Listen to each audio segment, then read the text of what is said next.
નમસ્કાર મિત્રો, જ્ઞાન ગુરુ ચેનલમાં હું તમારું હાર્દિક સ્વાગત કરું છું.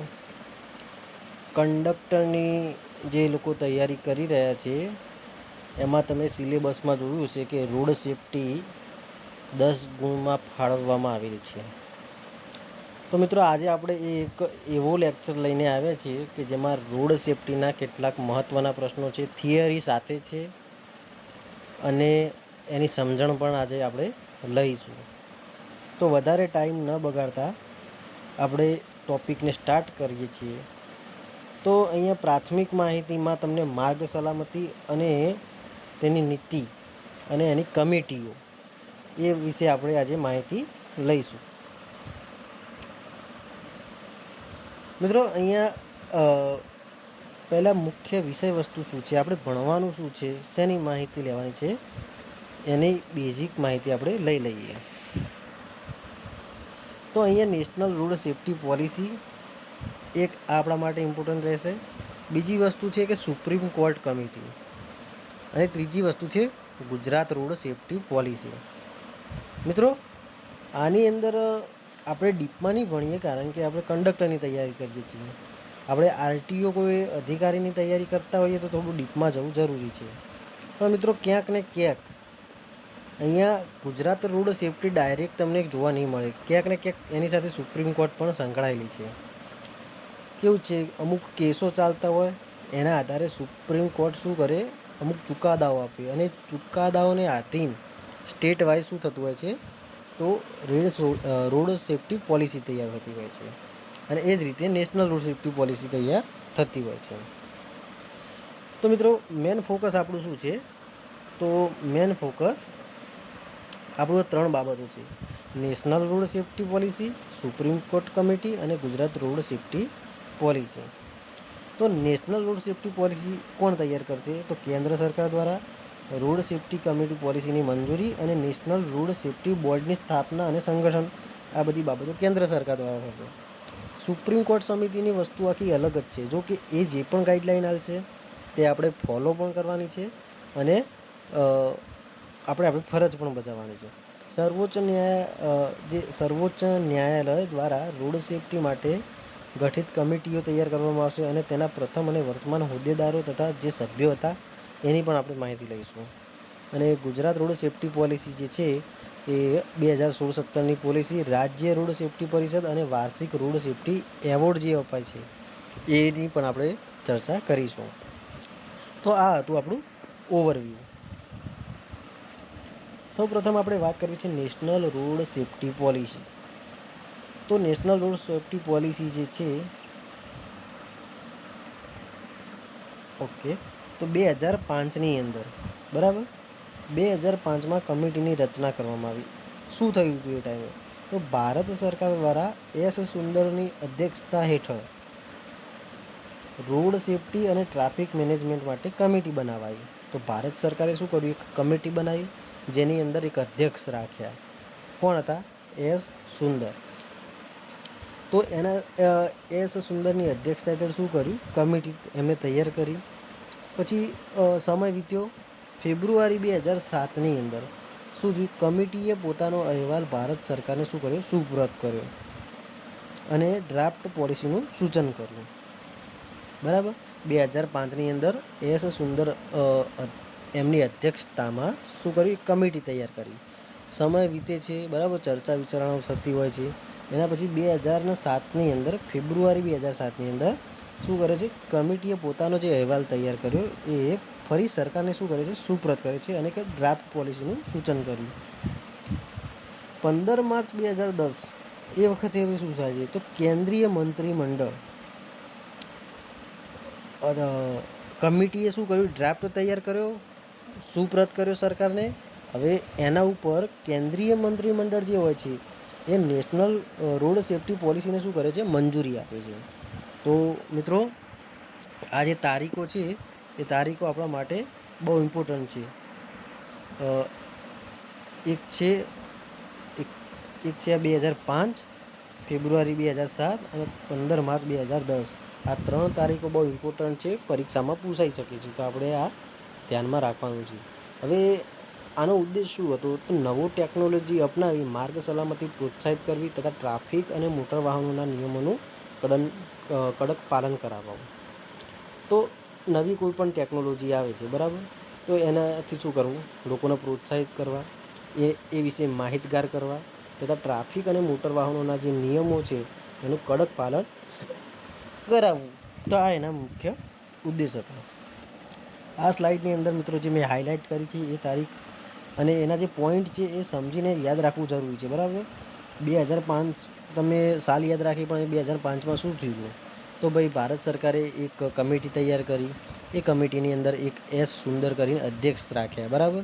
પછી ફેબ્રુઆરી 2007માં એ જે કમિટી તૈયાર થઈ એનું જે પણ ચર્ચા વિચારણા કર્યો પછી એક ડ્રાફ્ટ તૈયાર કરીને ભારત સરકાર સમક્ષ રજૂ કરે છે.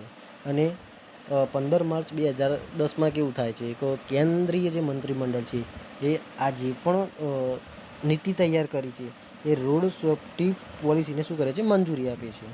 તો આ રીતે તમે યાદ રાખી શકો છો. નેક્સ્ટ સ્લાઇડમાં છે નેશનલ રોડ સેફ્ટી બોર્ડ. અત્યારે તો પોલિસી તૈયાર થઈ હતી, બરાબર. હવે આવ્યું board, national road safety board. તો સ્થાપના અને રચનાની વાત કરીએ તો ગઠન તારીખ જે ખરી ને એ 3 માર્ચ 2023ના રોજ માર્ગ પરિવહન અને રાજમાર્ગ મંત્રાલય દ્વારા સ્થાપના કરવામાં આવતી હોય છે, બરાબર. અને સભ્ય સંખ્યા 1 અને અધ્યક્ષ 1 તથા લઘુત્તમ 3 અને મહત્તમ 7 સભ્યો જેની અંદર રહેશે. એટલે કે જે નેશનલ રોડ સેફ્ટી બોર્ડ જે છે એની અંદર એક અધ્યક્ષ રહેશે, બરાબર. અને ઓછામાં ઓછા એની અંદર 3 સભ્યો રહેશે અને વધુમાં વધુ 7. તો આ પણ આપણા માટે મોસ્ટ ઇમ્પોર્ટન્ટ થઈ જશે.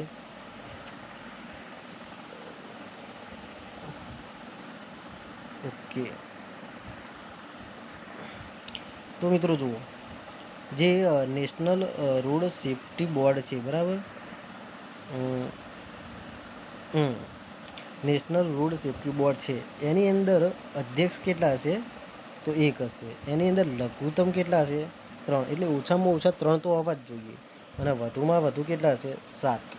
તમને પરીક્ષામાં પ્રશ્ન પૂછાય કે ભાઈ નેશનલ રોડ સેફ્ટી બોર્ડની અંદર વધુમાં વધુ એટલે કે મહત્તમમાં મહત્તમ કેટલા સભ્યો હોય? તો આપણો આન્સર આવશે 7.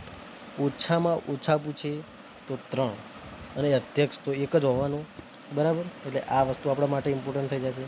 તમને એમ પૂછે કે નેશનલ રોડ સેફ્ટી બોર્ડનું ગઠન તારીખ જે છે, બરાબર, માર્ગ પરિવહન અને રાજમાર્ગ મંત્રાલય દ્વારા જે સ્થાપના કરવામાં આવી, તમને તારીખ પણ પૂછી શકે છે. તો તે આપણે યાદ રાખીશું 3 માર્ચ 2023. નિર્માણ કેન્દ્ર સરકાર દ્વારા અધ્યક્ષ અને સભ્યોની નિમણૂક કરવામાં આવે છે. એટલે કે નેશનલ રોડ સેફ્ટી બોર્ડ જે ખરું એની અંદર જે આપણે નક્કી કર્યું કે ભાઈ એક અધ્યક્ષ હોય છે, ઓછામાં ઓછા 3 સભ્યો હોય છે, વધુમાં વધુ 7 સભ્યો હોય છે. તો આ બધાની નિમણૂક કોણ કરશે? તો એ કેન્દ્ર સરકાર નક્કી કરશે મિત્રો, સેન્ટ્રલ ગવર્મેન્ટ.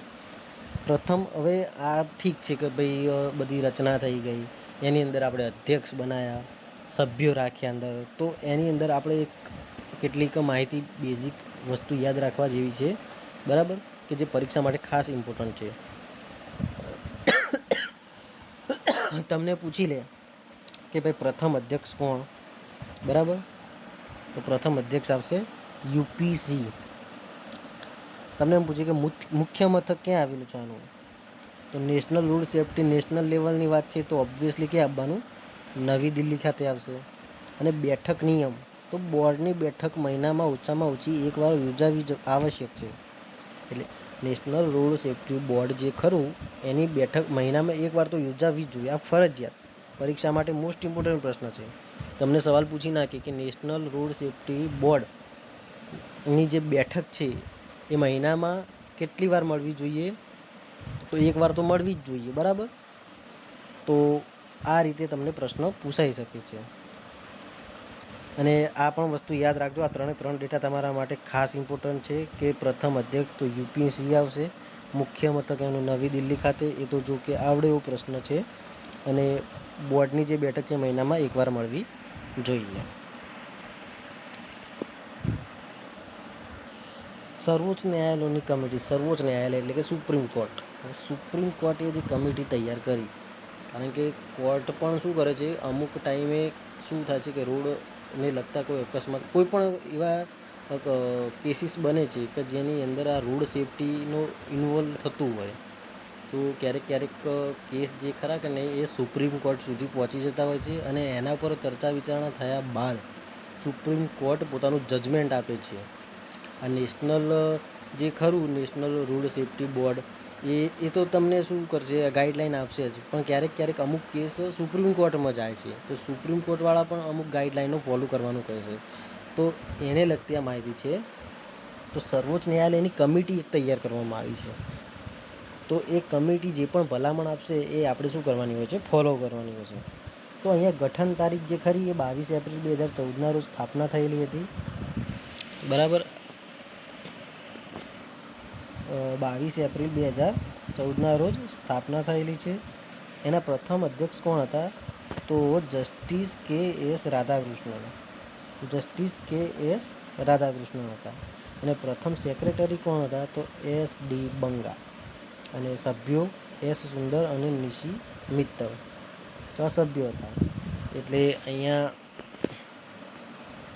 તમને વાત કરું તો ગઠન તારીખ 22 એપ્રિલ 2014ના રોજ એની સ્થાપના થઈ. અધ્યક્ષ હતા જસ્ટિસ કે.એસ. રાધાકૃષ્ણન.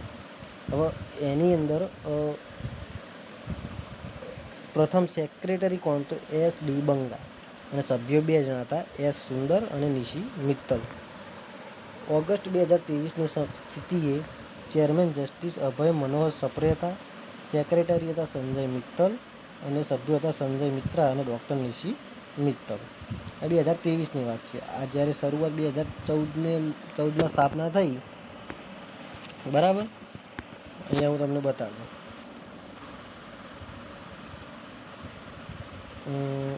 ઓકે, અહીંયા મેન્શન નથી કરેલું. તો 2023ની સ્થિતિ અને એની સામે 2014ની વાત કરેલી છે, બરાબર. તો આ રીતના કમ્પેર કરેલો છે data. Gujarat road safety policy 2016-17. હવે વાત આવી સ્ટેટ લેવલની. જાહેરાત 28 માર્ચ 2016ના રોજ ગુજરાત રોડ સેફટી પોલિસી જાહેર કરાઈ. રાજ્ય રોડ સેફટી પરિષદ. તો ગુજરાત સરકારના જે પરિવહન મંત્રી જે છે એ અધ્યક્ષ પદે હોતા હોય છે, બરાબર. ગુજરાત રોડ સેફટી પોલિસીના અધ્યક્ષ પદે કોણ હોય, તો જે પરિવહન મંત્રી છે એ પોતે જ હોતા હોય છે. મુખ્ય લક્ષ્ય શું, તો વર્ષ 2000 સુધીમાં અકસ્માતોમાં 50% સુધીનો ઘટાડો. પ્રથમ બેઠક 11 મે 2015ના રોજ યોજાઈ હતી. પોલિસી હેઠળ ગુજરાત રાજ્ય રોડ સેફટી એવોર્ડ એનાયત કરાય છે, બરાબર. આ જે પોલિસી તૈયાર કરાય છે તો એના હેઠળ એવોર્ડો પણ આપવામાં આવતા હોય છે. હવે એવોર્ડો ક્યારે અપાય, કે કંઈક કામ સારું કોઈ કે કર્યું હોય તો એવોર્ડ અપાતા હોય છે. તો એ કયા ક્રાઇટેરિયા એ આપણે જોઈએ. તો ગુજરાત રાજ્ય રોડ સેફટી એવોર્ડ શ્રેણી સ્વૈચ્છિક વ્યક્તિઓ એટલે કે જાતે જે વ્યક્તિ પોતાની રીતે જે શું કરતું હોય છે, ભાગ લેતું હોય છે, એની વાત છે. પોતાની ઈચ્છાથી માર્ગ સુરક્ષા અને અકસ્માત નિવારણમાં વ્યક્તિગત રીતે ઉત્કૃષ્ટ સરાહનીય કાર્ય કરનાર જે નાગરિક છે એની વાત છે. સંસ્થાઓમાં, તો સંસ્થાઓની અંદર NGOs આવી શકે છે, શૈક્ષણિક સંસ્થાઓ આવી શકે છે, બરાબર. ઔદ્યોગિક એકમો જે ટ્રાફિક જાગૃતતાનું શું કરે, કાર્ય કરે છે. સ્વૈચ્છિક વ્યક્તિઓ જો કોઈ જાગૃતિ ફેલાવતું હોય તો એને પણ રોડ સેફટી એવોર્ડ આપવામાં આવતો હોય છે. પછી સ્વૈચ્છિક સંસ્થાઓ જે છે, શૈક્ષણિક સંસ્થાઓ છે, ઔદ્યોગિક સંસ્થાઓ છે, બરાબર, એકમો, તો આ વ્યક્તિઓ પણ જો રોડ સેફટીને લઈને જાગૃતિનું કામ કરતા હોય તો એ લોકોને પણ એવોર્ડ એનાયત કરાતો હોય છે. રોડ સેફટી કમિટી, સિટી અને ડિસ્ટ્રિક્ટ કક્ષાએ ઉત્કૃષ્ટ કામગીરી કરતી રોડ સેફટી કમિટીઓ. તો ટૂંકમાં 3 કેટેગરીમાં શું કરવામાં આવતું હોય છે, એવોર્ડ આપવામાં આવતો હોય છે. 3 કેટેગરીની અંદર એવોર્ડ રકમ અને વિતરણ સમયગાળો. તો પ્રથમ સ્થાને જે આવતું હોય છે એને 1,25,000 આપવામાં આવે છે. પ્રથમ ક્રમે આવનાર વિજેતા માટે પુરસ્કાર રકમ કેટલી, 1,25,000. બીજા ક્રમે આવનાર વિજેતા માટે પુરસ્કાર રકમ 1,00,000. અને ત્રીજા ક્રમે આવનાર જે પુરસ્કાર રકમ 75,000 આપવામાં આવતી હોય છે. તો મિત્રો આ 3 રકમ આપણા માટે બહુ ઇમ્પોર્ટન્ટ છે. યાદ રાખજો કે નેશનલ રોડ સેફટી પોલિસી જે છે એમાં જે લોકો ભાગ ભજવે છે, જાગૃતિ ફેલાવે છે, તો એમાં એ લોકોને એવોર્ડ આપવામાં આવતા હોય છે. તો એવોર્ડ પ્રથમ સ્થાને જે આવશે એમને 1,25,000 આપવામાં આવે છે, દ્વિતીય સ્થાને આવશે એમને 1 લાખ રૂપિયા આપવામાં આવે છે, અને તૃતીય સ્થાને આવશે એમને 75,000ની રકમ એનાયત કરવામાં આવતી હોય છે. એવોર્ડ વિતરણ દિવસ દર વર્ષે નવેમ્બર મહિનાના ત્રીજા રવિવારે, ઓકે, દર વર્ષે નવેમ્બર મહિનો એટલે કે 11મો મહિનો હશે અને ત્રીજા રવિવારે, એટલે કહી શકાય કે મંથના એન્ડિંગમાં કહી શકાય વાહન વ્યવહાર કમિશનર દ્વારા નક્કી કરાયેલ જાહેર મહત્ત્વના દિવસે આ એવોર્ડ આપવામાં આવતો હોય છે. કાં તો તમને નવેમ્બર મહિનાના ત્રીજા રવિવારે આપવામાં આવે અથવા તો વાહન વ્યવહાર કમિશનર દ્વારા નક્કી કરેલ જાહેર મહત્ત્વના દિવસે આ એવોર્ડ આપવામાં આવતો હોય છે.